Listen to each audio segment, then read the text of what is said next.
আসলে জবানে কথা দিয়েছে, এই জবানে দুনিয়ার কোন জালিমের পিছনে স্লোগান না দিয়ে এই জবানে তুমি আল্লাহ আল্লাহ করো, এই জবানে দরুদ শরীফ পড়ো, এই জবানে মা বাপকে সালাম দাও, আলেমদের ঘরে সালাম দাও, এক মুমিন এক মুমিনা এক মুমিনাকে সালাম দাও, এ যুবক শুয়ে রেখে দাও, এই জবানে তুমি নবীর উপরে বেশি বেশি করে দরুদ পড়ো। যদি না করে থাকো কিয়ামতের দিনে জীবের জবানের কিন্তু আল্লাহ কৈফিয়ত নেবে। কারণ এই দুনিয়ায় অনেক মানুষ আছে তোমার আমার মতো সুন্দর মুখ রয়েছে, কথা বলতে পারে না। আল্লাহ পাক বড় নিয়ামত করে তোমাকে আমাকে জবানে কথা দিয়েছে, তুমি যেখানেই যাবে সুযোগ যদি আল্লাহ তোমাকে দেয় তুমি সেখানে গিয়ে শোনাবে। শোনো গো দুনিয়ার মানুষ, আমার নেতাকে আল্লাহ এত সম্মান দিয়েছে, আমার নেতাকে আল্লাহ এত মাকাম দিয়েছে, আমার নেতাকে আল্লাহ এত মর্যাদা দিয়েছে।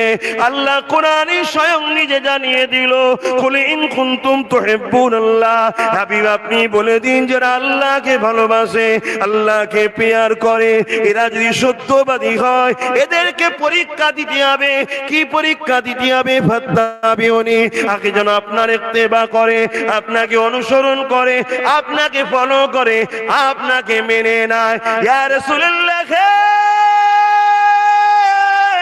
ইয়া হাবিবাল্লাহ, কি মানবো আপনার, কি অনুসরণ করবো আপনার, কি ফাত্তাবিউনির রহস্য আমার রাসূলুল্লাহ জানিয়ে দিলেন। মান আহাব্বা সুন্নতি, যে আমার সুন্নাতকে মানবে, ফাকাদ আহাব্বানি, সে আমাকে মানলো, আমাকে ভালোবাসলো, যে আমাকে ভালোবাসলো, কানা মাই ফিল জান্নাহ, তারা আমার সাথে আল্লাহর জান্নাতি হবে।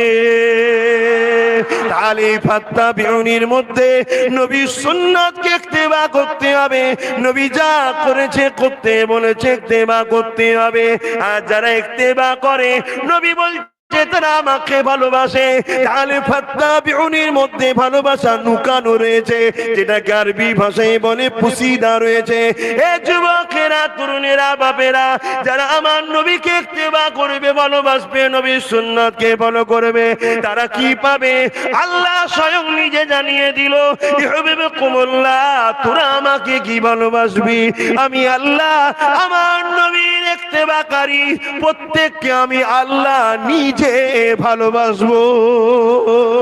আরো জোরে বলুন সুবহান।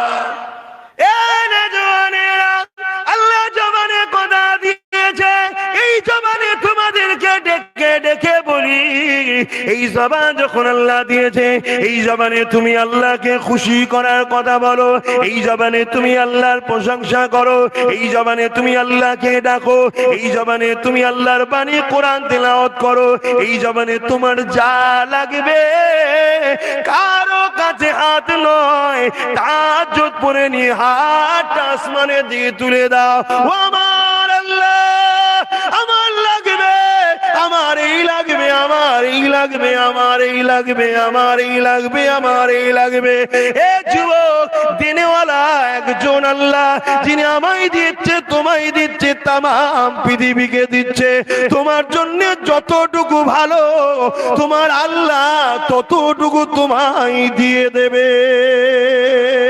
এ যুবক, অভাব মনে করুনি কষ্ট, অভাব তো আল্লাহর বড় নিয়ামত। যদি বলো কি কথা আপনি বলছেন, হ্যাঁ শোনো গো শোনো, যদি তুমি অভাবে থাকার পরও আল্লাহ না ছাড়ো, নবী না ছাড়ো, জেনে রেখে দেবে তোমার উপরে অভাবটা বড় নিয়ামত। কেননা দুনিয়া জমিনে অভাবের কষ্ট কতদিন হবে? 30 বছর হবে, 40 বছর হবে, 50 বছর হবে। কিন্তু শুনে রেখে দাও, কিয়ামতের ময়দানে যখন গরিবরা উঠবে, আল্লাহ ফেরেশতাদেরকে বলবে, যা আমার বান্দাদের কাতা ঠিক করো। ওই সময় গরিবদের কাছে ফেরেশতা যে বলবে, হিসাব লাগবে, হিসাব দাও, হিসাব দাও। ওই সময় গরিবরা বলবে, কি জন্য লাইন দেয়া হচ্ছে? হিসাবে দেয়া হবে, কাতা ঠিক করো।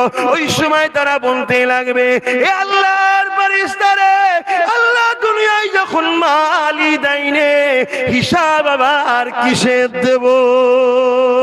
এই কথাটা শুনে ফেরেশতা বলবে, তার মানে দাঁড়াও, আল্লাহ পাকের কুদরত কুদরতি নজরে দেখে আওয়াজ দিয়ে দেবে, এ ফেরেশতা কি হয়েছে, আমার বান্দাগুলো কি বলছে। আল্লাহ সব জানে। ওই যে বলেছিল আল্লাহ মানুষ তৈরি করো না, তাই আল্লাহ বারবার ফেরেশতাদের দেখায় যে মানুষের মধ্যে কেমন মানুষ আছে, দেখ তোরা দেখ। ওই সময় তারা বলতেই লাগবে, আল্লাহ তোমার এই বান্দা বান্দিগুলো বলছে দুনিয়া আমরা গরিব ছিলাম, হিসাব আবার কিসের। আমার আল্লাহ কুদরতি আশা এসে ওই কিয়ামতের দিনে বলবে, ফেরেশতারে সাদ্দাকতা, আমার বন্ধু সত্য বলছে, আমার বান্দা সত্য বলছে, যা গরিবদেরকে জান্নাতি দিয়ে